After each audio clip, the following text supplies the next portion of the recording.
저는 그 내일 아침에 눈을 뜨지 말았으면 좋겠다라는 세월을 통과해 본 적이 있습니다. 그리고 그런 시간들을 보낼 때에 정말로 아침에 눈 뜨기 싫은 자의 심정이 어떤 것인지를 또 처절하게 이렇게 맛을 봤어요. 사망의 음침한 골짜기를 너덜너덜한 심정으로 통과하고 있을 때에 신께서는 제가 너무 불쌍하셨는지 이 뉴로 하모니라는 브레인 헬스 프로그램을 만나게 하셨고, 그것을 통해서 저는 정말로 이렇게 새로운 인생, 또 이렇게 여러분과 함께하는 이 시간까지 오게 되었습니다.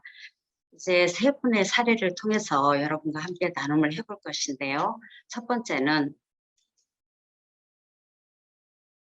57세 여성분으로 불면 우울약을 복용 중이셨는데, 이때는 저희 센터에 찾아오셨을 때에 8개월째 약을 복용 중이셨습니다.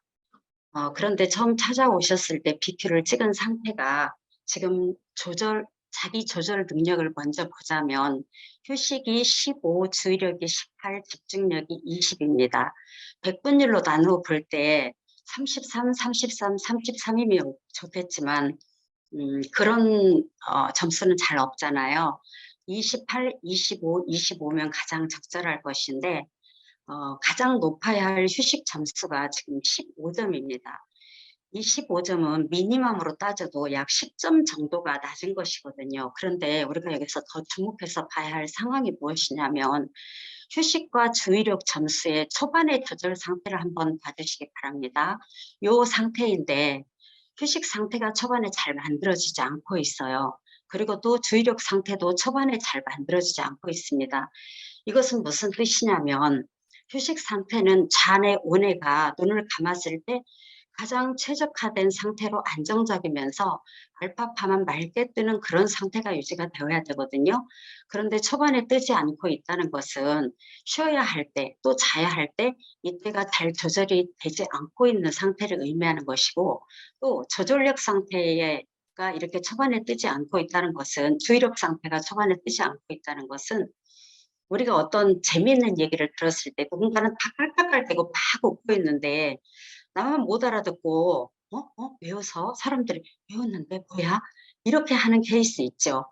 그러다 보면 얼마나 이것이 그것만 그러겠습니까? 공부할 때도 그렇고 작업할 때도 그렇고 대인관계 할 때도 그렇고 어떤 대화를 나눌 때도 항상 그 말의 덜미를 낚아채는 것이 더디게 진행이 될 수가 있어요. 그런데 지금 이렇게 중요한 자기 조절력 상태에서 휴식과 주의력이 15이고 18인 상태인 것입니다. 자, 그리고 두 번째로 보면은요, 지금 3D 대파를 함께 보시겠습니다. 두 번째로 보면은 이렇게 빨간 델타파가 뒤에 많이 솟구쳐 있습니다. 잔에 운에 똑같이 그러지요. 이런 상태는 몹시 잠을 못 자니까 당연히 안구 피로도가 높겠죠. 안구 피로도가 높아서 델타파가 많이 솟구쳐 있고, 또 두 번째로 보자면 지금 눈을 감은 폐한 상태의 를 제가 이렇게 표시를 해놨습니다. 폐한 상태에서는 델타파, 세타파가 차분히 가라앉고 맑게 알파파만 솟아올라야 되는데, 델타파, 세타파도 많지만 떠있는 알파파의 뇌파 출현도 굉장히 많이 출현되어지고 있어요. 이것은 몹시 뇌파가 피곤한 상태가 지속되고 있다는 것을 의미합니다. 그래서 이분은 당연히 잠을 자지 못하는 것이 뇌파 상태로 볼 때에 휴식으로 훈련에 들어가야 될 것 같아서 훈련을 권했고, 이분의 말씀은 경제적인 상황도 있고 또 여러 가지 형편상 6개월 정도만 하면 어떤가 하고 여쭈셨어요. 그런데 잠을 자더라도 6개월 정도를 해서는 가소성이 생기지 않기 때문에, 즉 신경망 유지가 되지 않기 때문에 1년을 권했습니다. 그래서 홈 훈련과 센터 방문을 병행을 했고요. 감사하게 굉장히 성실하고 착실하게 이렇게 훈련에 임해 주셨어요. 그런데 이제 이분이 우울증이 더 많이 오신 것은 뭐냐면, 다른 사람들은 잠을 못 자면 낮에라도 자면 되는데 자기는 경제적인 형편이 안 되어서 낮에도 출근을 해야 되기 때문에 낮에도 잘 수가 없는 그런 상황인 것들이 자신을 더 많이 속상하게 하고 형편을 탓하게 되고, 그러니 또 부부간에도 평안할 리가 없고 그런 상황이 계속 반복되고 있는 상태였습니다. 다음 화면 보시겠습니다. 2020년도 10월에 7개월째 되던 상황입니다. 놀라울 정도로 이제 계속해서 저랑 상황을 공유했지만 14일 만에 잠을 자기 시작하셨어요. 14일 만에. 굉장히 빠르죠. 그런데 태안 씨 눈을 감았을 때 상태에 보면 대한 씨는 아까하고 별로 다름이 없는데 태안 씨는 좀 달라졌어요. 이 상태를 보면은 델타파와 세테파가 많이 걷어진 상태입니다.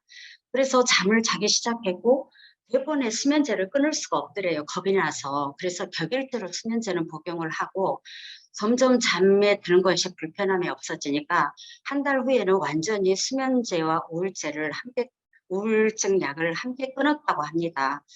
그런데 이제 문제는 잠은 잘 자는데 아직도 온몸이 너무너무 아프다는 거예요. 자기는 돈 벌어서 병원을 다 갖다 주느라고 맨날 저희 친정어머니가 하셨던 말씀을 벌써 이분이 하시는 겁니다. 이 나이에. 병원에 다 갖다 주느라 날마다 바쁘대요. 그럼에도 불구하고 잠을 자고 또 우울증이 거쳐놓으니까 얼마나 살맛나는 세상을 살겠어요. 다음 화면 보시겠습니다.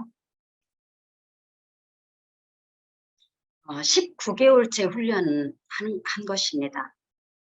놀라운 사실이 21년도에 들어와서는 치과 외에는 병원 출입을 하지 않게 되었다고 하십니다. 그리고 결과적으로 3가지가 개선되었대요. 첫째는 반성 두통이 사라졌고, 둘째 자주 체했는데 체기가 없어졌답니다. 그리고 셋째는 혓바늘을 달고 살았는데 깨끗이 개선되었다고 합니다. 이것을 굉장히 남편이 냉철하고 논리적인 사람이어서 우습게 알았었는데 아내가 늘 꺽꺽거리고 늘 머리 아프다고 달고 살고 입안에 무슨 약이 있나 봐요. 인가 뭔가 그런 걸 달고 살다가 어느 날부터 당신이 그걸 찾지 않는다고 신기하다고 하면서 지금은 남편도 함께 누료 스펙으로 검사를 해서 함께 집에서 훈련을 하고 있습니다. 첫 번째 사례는 이것으로 넘어가고 두 번째 진행하겠습니다.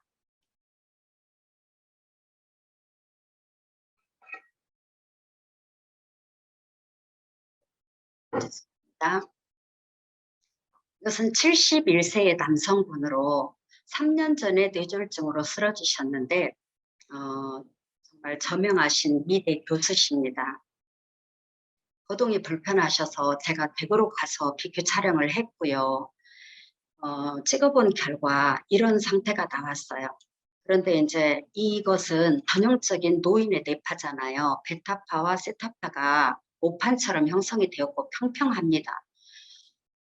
이 뇌파를 찍었는데 제가 참 가족들에게 보여드리기가 민망해서 그냥 안 보여드리고 입으로만 설명을 해드렸습니다.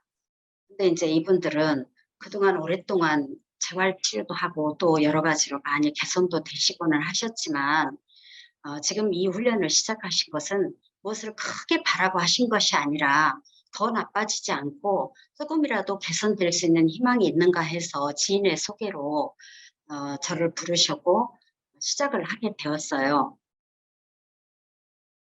그런데 제가 참 죄송하게 중간에 가서 비교를 좀 찍었어야 되는데 너무나 죄송스럽게 가지를 않았어요. 그렇게 하고 3-4개월이 지났는데 이것을 소개했던 분이 전화가 와서 굉장한 일이 일어나고 있다고 하시는 거예요.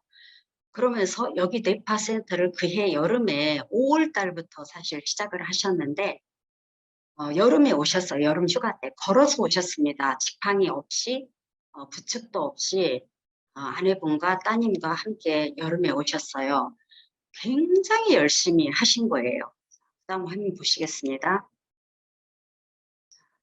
이것이 7개월, 사실 6개월입니다. 만 6개월. 5월 1일부터 시작을 하셨더라고요. 6개월 하신 뇌파가 이렇게 나왔습니다. 그런데 제가 이 아내분과 대화를 하다가 장안 아내상을 드려야 된다고 말씀을 드릴 정도로 정말 제가 굉장히 감동을 했습니다. 첫째는 약도 그렇고 식사도 그렇고 운동도 그렇고 뇌파 훈련도 그렇고 매일 정해진 시간에 꼭 가신 거예요. 처음에 몇 개월간은 스스로 프로그램을 못 넘기셔서 아는 분이 매번 넘겨드린 것이 큰 고역이라고 하셨거든요. 그런데 지금은 모든 프로그램을 혼자 하시고요. 무엇보다도 의사소통이 현저하게 좋아지셨는데 아내분 말씀은 저하고 할 때는 저는 그걸 잘 못 느꼈거든요. 근데 아내분은 아직도 이제 완전하게 인지가 되시지는 못한다라는 말씀을 하시더라고요. 그러나 제가 찾아가서 이것도 찍었거든요, 며칠 전에. 그런데 문장 연결 능력이 감탄할 정도로 놀라웠어요. 그리고 얼마만큼 좋아지셨는지 따님이 제가 이런 발표를 한다고 하니까 어젯밤 12시 47분에 자기 아버지의 좋아지신 사례를 글로 만들어서 저한테 파일을 보내왔더라고요. 그래서 제가 어떻게 수선할 새도 없이 뭐 수선할 것도 없고요. 제가 그대로 여기에 한번 이렇게 올려봤습니다. 지금 이렇게 작품 활동을 하고 계시고요. 옆에는 예전의 그림이고 그냥 제가 이제 참고로 올린 겁니다. 하고 계시고 이분들이 처음에 뇌졸중으로 쓰러지셨을 때 동영상을 성화편을 제게 보내왔어요. 그리고 또 제가 가서 짱짱하게 걸어다니는 모습도 촬영을 했거든요. 그런데 이제 인지도가 있으신 분이라 제가 이것을 여기에 내보내기에는 좀 죄송스러워서 그분들은 허락을 하셨음에도 제가 그냥 이것으로 만족하려고 합니다. 다음 사진 보시겠습니다. 간증을 하시는 모습이에요. 얘기를 하시는 거예요. 근데 문장이 조금 더 서툴지 않고 예전에 처음 찍으러 갔을 때는 굉장히 많이 언어를 하셨거든요. 그런데 지금 이렇게 열심히 자기 이야기를 당신 얘기를 저에게 해 주시는 겁니다. 자, 이렇게 활동을 하고 계시는데 오른쪽에 보면은요. 이 아내분께서 하루도 빠짐없이 기록을 다 하시는 거예요. 모두 기록을 하셔서 처음부터 어제 것까지를 어제 모두 톡으로 보내주셨더라고요. 제가 한 장만 참고로 올렸습니다.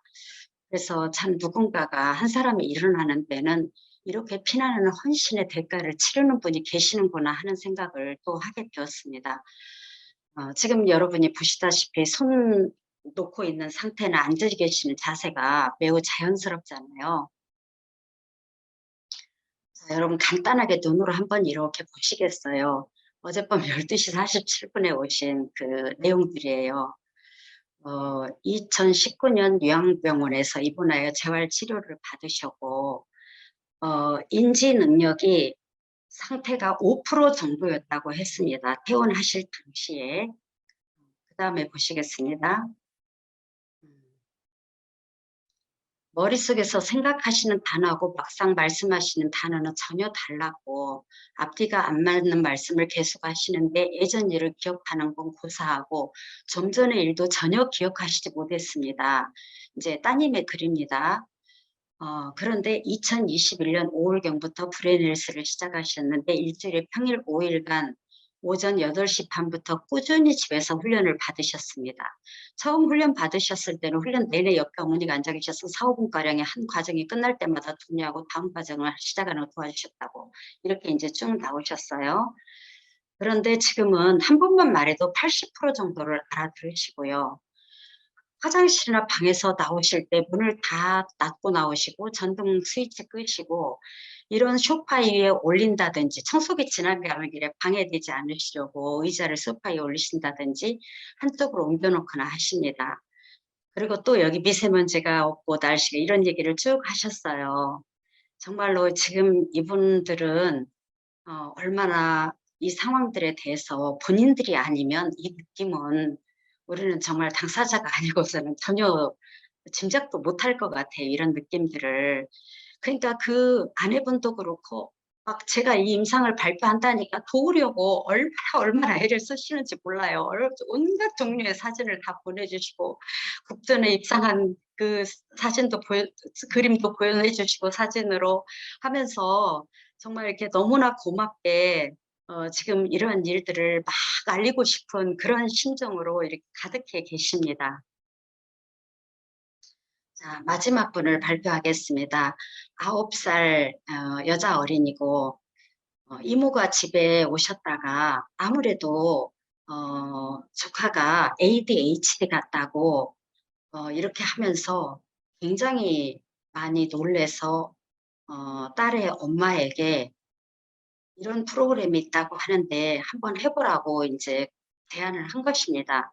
그런데 왔을 때에 제가 물었어요. ADHD 판정을 받았느냐고. 그랬더니 판정을 받은 건 아니라고 해서 제가 여기 타이틀을 ADHD라고는 안 하고 학습 부진이라는 이름을 올렸습니다. 그런데 들어보니까 제가 이제 감정적으로 유추해 보면 ADHD는 아니고 ADD 같더라고요. 이분도 집중이 안 됐고요. 고집이 세고 말을 안 듣고 친구 관계를 잘 못하고 잘 듣고 있는 것 같은데 되돌아보면 하나도 모르고, 그래서 집중력 모드로 센터 방문과 호응 훈련을 병행했습니다. 앉아있지를 못해서 손을 주물러 방학록도 쥐어주고, 10분이 안 되어서 화장실 간다, 목마르다, 귀가 아프다, 정말 평균 훈련할 때마다 서너 번씩 일어나는 거예요. 그때 당시에 어머니 말씀이 "공부를 잘하는 것까지는 바라지도 않는다. 얘가 좀 차분하고 안정만 되고 말이나 좀 잘 들었으면 좋겠다." 이렇게 말씀을 하셨습니다. 그런데 이 친구가 진짜 열심히 훈련을 했습니다. 7개월 훈련 결과의 내포입니다. 훈련을 못한 날은 시즐런과 브레인몰이라도 착실히 했다고 해요. 그런데 공부는 바라지도 않는다고 했는데 뜻밖의 받아쓰기를 계속 박점씩 맞아오고요. 수학은 하나 틀릴 때도 있고 다 맞을 때도 있다고 합니다. 산만하고 고집이 세고 말을 안 듣는다고 해서 시작을 했는데 공부 문제가 해결이 돼서 그런지 어머니께서 다른 말씀은 안 하시더라고요. 그러나 아직도 집중력이 집중력 점수 자기조절 능력에서 16점밖에 안 되잖아요. 아직도 약하고 알파 브로킹이 안 됩니다. 지금 계한시 양쪽에 다 똑같이 이렇게 알파가 뜨고 있잖아요. 그래서 알파 브로킹이 안 되고 또 폐한시에 베타 소실도 이렇게 안 되고 있어요. 그래서 아직도 좀 더 훈련을 필요로 하다는 상태로 봅니다. 이렇게 세 분의 사례를 소개하고 제가 인제 말씀을 좀 덧붙이자면, 제가 17년 정도의 상담을 공부할 때에 그때 공부하는 사람들끼리 회자되는 말들이 있었어요. 그 유행처럼 뭐냐면 "3 년을 투자해서 30 년을 편안하게 살자." 이런 말들을 했거든요. 근데 제가 이 의료 하모니를 해 보니까 3년 안 걸리더라고요. 평균 3 개월 정도를 집중적으로 열심히 하면 대부분 많은 개선이 드러나기 시작하고, 그리고 6 개월, 1 년이 되면 정말 저희가 제시하는 대로만 따라왔을 때에 안 좋아지는 사람은 없는 것 같아요. 예전에 저의 스승님이 뉴로 어머니를 만나면 인생이 바뀐다고 막 그렇게 강력하게 저한테 말씀을 하시는 거예요. 그러면 아이고 속으로 정말 이렇게 겁도 나고 '저렇게 저런 말씀을 자신 있게 하셔도 될까?' 할 정도였는데, 지금은 제가 뉴로 어머니를 만나면 인생이 바뀐다고 자신 있게 장담을 합니다. 여러분 정말 지금 제가 최고 시간이 많이 걸린 분이 19 개월이잖아요. 이분은 한 달 정도 지금 어떤 상황이 있어서 훈련을 못 해도 잠을 못 자지 않는다고 해요. 그러나 지방이나 어디 출장을 가실 때도 꼭 노트북을 같이 참하고 가시고 정말 이것을 자기 생명처럼 여긴다고 그렇게 장난처럼 말씀을 하십니다. 우리가 정말 우리가 좋아질 길이 없다면, 해결할 길이 없다면 얼마나 난감한 문제겠어요. 그러나 우리가 용기를 내서 할 수 있는 것이 있다면, 이것이 대가만 지불한다면 얼마든지 좋아지고 개선되어지고 다른 인생을 살 수 있다고 강력하게 말씀드리면서 저의 사례 발표를 이상으로 마치겠습니다.